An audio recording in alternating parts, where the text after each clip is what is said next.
చంద్రబాబు నాయుడు అడుగుతా ఉన్నా, అయ్యా అసలు మీకు ల్యాండ్ టైటిలింగ్ యాక్ట్ అంటే ఏమిటో తెలుసా చంద్రబాబు అని అడుగుతా ఉన్నా.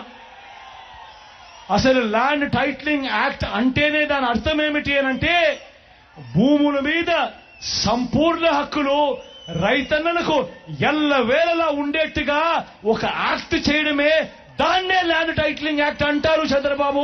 ఫస్ట్ అది తెలుసుకో అని అడుగుతా ఉన్నా. ఇవాళ ఇదే పెద్ద మనిషి చంద్రబాబు నాయుడు గారు చేస్తా ఉన్న తప్పుడు ప్రచారాలకు ప్రతి ఒక్కరికి తెలిసి ఉండాలి. కాబట్టి ఈరోజు మీ అందరితో కూడా ఒక 2 నిమిషాలు దాని గురించి చెబుతా. ఈ ల్యాండ్ టైటిలింగ్ యాక్ట్ అన్నది రాబోయే రోజుల్లో ఒక పెద్ద సంస్కరణ అవుతుంది. ఎందుకనంటే ఈరోజు ఏ భూమి ఎక్కడ కొనాలనుకున్నా కూడా ఆ భూములన్నింటిలో కూడా ఈరోజు వివాదాలున్నాయి. ఆ భూముల్లో ఎక్స్టెంట్ అన్నా తక్కువ ఉంటుంది, సబ్ డివిజన్ అన్నా జరగకపోయి ఉంటుంది, సర్వేలన్నా జరగకపోయి ఉంటాయి, రికార్డులన్నీ అప్డేట్ కాకపోయి ఉంటాయి. వీటి అన్నిటి వల్ల భూ వివాదాలు పెరిగి ఇవాళ రైతన్నలు ప్రజలు అందరూ కూడా కోర్టుల చుట్టూ తిరిగే కార్యక్రమం, అధికారుల చుట్టూ తిరిగే కార్యక్రమం జరుగుతా ఉంది. మీ బిడ్డ రాబోయే రోజుల్లో చేయాలనుకునే సంస్కరణ ఏమిటి అంటే ఏ రైతన్నా కూడా ఏ ఒక్కరైనా కూడా వాళ్ళ భూముల కోసము ఎవరి చుట్టూ తిరగాల్సిన పని ఉండకూడదు. ఏ కోర్టుకు వివాదాలకు సంబంధించిన ఏ కోర్టుకు వెళ్లాల్సిన పరిస్థితి రాకూడదు. ఆ భూముల మీద వాళ్ళకు సంపూర్ణ హక్కులు వాళ్లకు కల్పిస్తూ ఆ భూముల మీద ఏదైనా వివాదం ఉంటే ఆ వివాదాన్ని గవర్నమెంట్ గ్యారంటీ ఇస్తూ వివాదం లేదు ఈ భూములు అని చెప్పే ఒక సంస్కరణ తీసుకుని రావాలని మీ బిడ్డ ఆలోచన. మీ బిడ్డ ఆలోచన ఆ భూముల మీద ఏదైనా వివాదం ఉంటే ఆ వివాదానికి ఏకంగా ఇన్సూరెన్స్ కూడా చేసి ఎటువంటి వివాదము కూడా ఉండకుండా చూడాలి అనేదే మీ బిడ్డ. టైటిల్ ఇన్సూరెన్స్ కూడా చేసి ఎటువంటి వివాదము లేని టైటిల్స్ ప్రతి ఒక్కరి దగ్గర ఉండాలి అనేదే మీ బిడ్డ లక్ష్యం. కానీ ఇది జరగాలి అనంటే మొట్టమొదటిగా జరగాల్సిందేమిటంటే రాష్ట్ర వ్యాప్తంగా జరుగుతా ఉన్న సర్వే పూర్తి కావాలి. 100 సంవత్సరాల తర్వాత అప్పుడెప్పుడో బ్రిటిషర్లు సర్వే చేశారు. దాని తర్వాత ఈ దేశంలో గాని ఈ రాష్ట్రంలో గాని సర్వేలు మళ్లీ చేసే పరిస్థితి లేదు.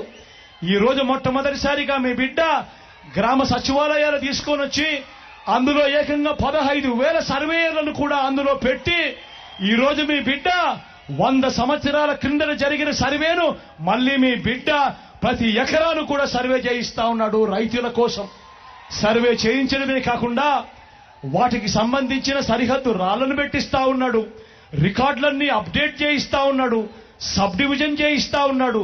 చేసి ఆ రైతన్నలకే హక్కు పత్రాలను ఎక్కడికి పోకుండా పదిలంగా రైతన్నలకు అందేట్టుగా చేస్తా ఉన్నాడు మీ బిడ్డ. ఇవన్నీ కూడా పూర్తయిపోయిన తర్వాత కానీ రాష్ట్రంలో 17,000కు సంబంధించిన రెవెన్యూ గ్రామాలుంటే ఇప్పటిదాకా 6,000 రెవెన్యూ గ్రామాలు మాత్రమే పూర్తయ్యాయి. రాబోయే 1.5-2 సంవత్సరాలలో పూర్తిగా 17,000 గ్రామాల సర్వే కూడా పూర్తయిపోతుంది. ఆ తర్వాత ప్రతి రైతన్న దగ్గర ప్రతి ఒక్కరి దగ్గర వాళ్ళ భూములకు సంబంధించిన పక్కా రికార్డులు ఉంటాయి. సర్వే చేసిన భూమి ఉంటుంది, సరిహద్దులు పాతిన భూములుంటాయి, రికార్డ్స్ అన్ని అప్డేట్ అయిన భూములుంటాయి, సబ్ డివిజన్ జరిగిన భూములన్నీ కూడా పూర్తి హక్కులతో ఆ రైతన్నులకు ఆ పేదలకు వాళ్ళందరికీ కూడా వాళ్ళ దగ్గర ఉంటాయి. అటువంటి పరిస్థితిలో ఆ పరిస్థితి వచ్చిన తర్వాత ఈ ల్యాండ్ టైటిలింగ్ యాక్ట్ తీసుకొని వచ్చి ఏ స్థాయిలోకి తీసుకొని పోతామోనంటే ఆ భూములకన్నిటికీ వివాదాలు ఏదైనా వస్తే ప్రభుత్వం గ్యారంటీ అని చెప్పే పరిస్థితిలోకి తోడుగా ఉండే కార్యక్రమమే ఈ ల్యాండ్ టైటిలింగ్ యాక్ట్ అన్నది. ప్రతి ఒక్కరూ కూడా తెలుసుకోమని కోరుతూ చంద్రబాబు చెప్పే అబద్ధాలు, చంద్రబాబు చేసే మోసాలను ఏ ఒక్కరూ కూడా నమ్మొద్దు అని చెప్పి ప్రతి ఒక్కరిని కూడా ప్రార్థిస్తా ఉన్నా.